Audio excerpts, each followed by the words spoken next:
One of the greatest quotes I've ever heard in my life was, man was not made to be humble, but was made to be humbled.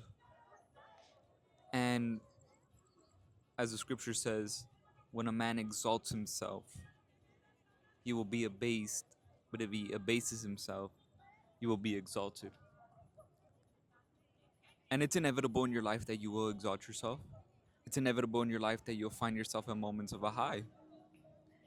But when that crash, that low, that trial, that test finally does come, rejoice, be excited, be happy with the crash out, the inevitable crash out, the inevitable crash that just came your way, because that crash is the Most High showing you something that you couldn't see during your high, something that you couldn't see during your time of exaltation. You know, we as men go through times of exaltation and times of abasement. You know, in simpler terms, the good times and bad times. So right now I'm away on a trip. To be specific, I threw myself in a local town, Herorica Veracruz, right? And before I left, I was feeling very expressive. I was very confident in my abilities that I had been gaining as I've been, increasing in discipline, temperance, fortitude, prudence, different attributes in my life, and displaying different amounts of discipline and displaying different amounts of faith. I've been increasing greatly because not every increase is going to be physical or carnal. An increase is not always money. An increase is not always something that you gain, a car or something like that, an external item. Most oftentimes than not, the Most High is going to allow you to be as a tree.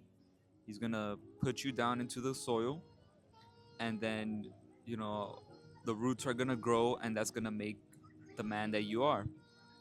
So I'm out here in Mexico, and before I left, I told myself, I think I'm in a place where my Spanish is, at least pretty good. I've been practicing a lot, I've been talking it a lot. Being out here, man, has been in a basement.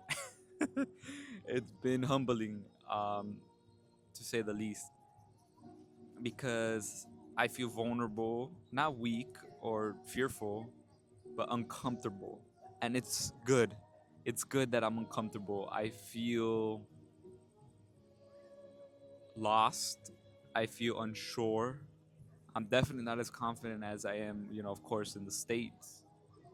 But I think that's good. That's a good thing because it gives me a new place to come conquer. It gives me a new place to come dominate. And in this small town, Hirorica, this is not a town where it's huge like a Mexico City or Guadalajara, if you guys are from Mexico or know towns in Mexico, Monterrey, etc. It's a small town, so this is an authentic experience where you're walking around and most of it looked like the hood. But I'll put the camera up around. It's lively. It's 12 at night. There's people dancing, people um, going around their business and just chilling out. And time is moving by so slow here. Besides me being on vacation, there's hardly traffic. It's just pure stillness, and allows me, a creator, a writer, a author, to be expressive and to write. But it also allows me to observe and create in peace. And within this uncomfortability, I find my spirit to be restless because it's like, the tension of not knowing, not understanding certain things that I need to understand, having to interpret and translate and trying to figure out what people are saying because their Spanish is so, fast, rápido. It throws me off. But everybody right now is talking about the great lock in, right? From September to December, the end of the year. Honestly, I think that's bullshit. I think that if you have to choose 3 months to greatly lock in, especially at the end of the calendar year, I'd have to be asking you, what the hell were you doing all this other time? Just fucking thinking about locking in? If we're being honest, for guys who've been locked in all year, um, you know, this is nothing new to us. Dudes are gonna lock in for 3 months, and then once the new year hit, they're gonna lock in again for another month. This is why gyms at the beginning of the year are the most full they ever are, because new people come in excited, motivated for the new year, and by within the end of the month, they're done, they're finished. If anything, this should be a time of great ascension. We lock in and we ascend to new levels. And honestly, every quarter should be just an ascension of new levels, ascension of rising to a next level. And because usually when you're able to reflect on a 3 month period, you have enough data to say, okay, this is what I did wrong, this is what I did right, what can I do now to get better? Right now that I'm here in Mexico, I'm able to see myself as a beast. I'm able to see myself lowly and see myself like, okay, you're comfortable where you're at and you're striving where you're at. But can you thrive in a different environment where, to be honest with you, I'm completely outcasted? Not outcasted, but I'm an anomaly for sure, more than I am in America. Um, I have to adapt, and good thing as men we are adaptable, and it has been hard to adapt. But no doubt in my mind that with the Most High, I would be able to adapt. But as you travel new areas and you travel new places and things like that, people do look at you funny, especially when I start speaking English. It's like, what the fuck? Like this dude speaking English, especially because here is not a huge tourist town. There's tourism, but it's not a huge touristic town. You have to embrace those moments of abasement. You have to embrace those moments where the Most High humbles you. You have to seek out new experiences where you can be abased, where you can be humbled. This for me was humbling. This for me was completely different.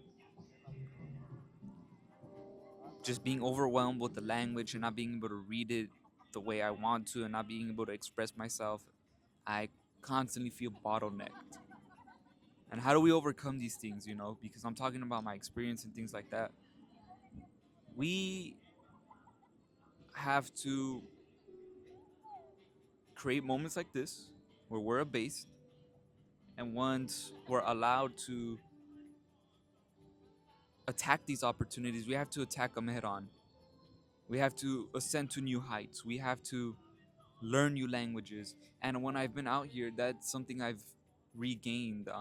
I know it is important to learn languages, but to actually spend time to study them, it's a big reminder. And it's been something that's been nudging in my spirit for a while, study Spanish, study Spanish, study Spanish. But now that I'm out here and the feeling of inadequacy, of not being able to express myself the way I want to, has been very humbling. And I'm constantly reminded when I come out here in Mexico, because I left feeling like, okay, I'm confident, I'll be fine, and I've been overwhelmed. I've been overwhelmed, not fearful, just uncomfortable and overwhelmed. But honestly, I'm glad for it. I'm glad for the abasement. I'm glad to be humbled, because it allows me to look at the flaws in my game, my overall character as a man, and be able to take these as opportunities to grow. Most men, they don't want to grow, they don't want to be uncomfortable. Even when I mentioned to people here that I'm looking for a place to live out in Mexico, because I did tell some people, the first thing that I was met with was, why would you want to leave the United States? It is very hard to live out here. It's very hard to, survive. It's very hard. And to be honest with you, being in a small town, I could see why people in a smaller city do not have the vision to be broad minded this city's not that big, and when you only depend on jobs and not being able to create opportunities for yourselves like it is out in the states, you realize why some people could feel like I'm gonna be stuck here all my life, or I'm gonna be stuck in this job all my life, because they're so close-minded. They've locked themselves away in a prison and honestly became a prisoners to their own mind, to their own flesh, to their own comfortability. This trip has shown me that complacency is really a prison, because it is one thing to say it, and I've lived through it multiple times, but to be reminded of it, it is truly crazy. Like, I think in my life, a part of my vision to not live in another country besides the United States, it would be, it would make my life, I know I would look back at my life with a, with regret. Even if I built the family I wanted to, even if I built the tribe, the clan that I want to out in the States, um, I know my calling is somewhere else. And I definitely do feel that. Whether it be this city, I'm not sure, but it's definitely not to stay in the United States. And I implore everyone, to look for where they're called, which is why it's so important to travel. Many people talk about it, and many people are like, well, it's so hard, it is expensive. It is expensive, it is hard, it is uncomfortable, but it allows you to open yourselves up to different parts of the world, and people talk about it and talk about it and talk about it. But here in this city, I've barely seen clubs and night bars. So if you're someone who's shallow, who can't create their own rhythm and create their own environments to thrive and succeed and have fun, um, you would struggle. And I found that, the good, that I am adaptable, I'm very easygoing, and that I could find stillness and peace in even loud environments. So when you go into a city that's very slow paced and, very calm, tranquilo, as they say, I feel much better. And I could understand why people move to smaller towns just to find that peace, because I live in LA. LA is just, it's fast paced. There's always traffic. There's always something going on. You're always on the move, moving fast, fast, fast. Time never slows down. And there's just constant stimuli and noise around you. Around you. Here, bro, nothing. Just people talking and talking, having conversations. You're gonna have fun by talking to people and just living life, walking around. Like I said, it's 12 at night. There's people walking all around still. Just because throughout the day it's so damn hot, nobody else wants to be out at night. But even in big cities like LA, you're thinking about, what you're gonna do the next day to enjoy the day. Out here, I'm sure people, even if they do have work and they're up late, they're up early in the morning, and they're not plagued by what's to come the next day, because they find constant moments to recharge. They find constant moments of stillness and slowness. They're able to recharge their battery throughout the day. Whether, while in a big city like LA, you find yourself constantly drained, at least the type of person that I am. So I want to implore you, when you feel abased, when you feel lost, when you feel uncomfortable, when you feel like everything was going good, just suddenly crash and hit the ground. And that small moment, smile, rejoice, be happy, because now you have another opportunity to grow. And I leave y'all with that. Peace.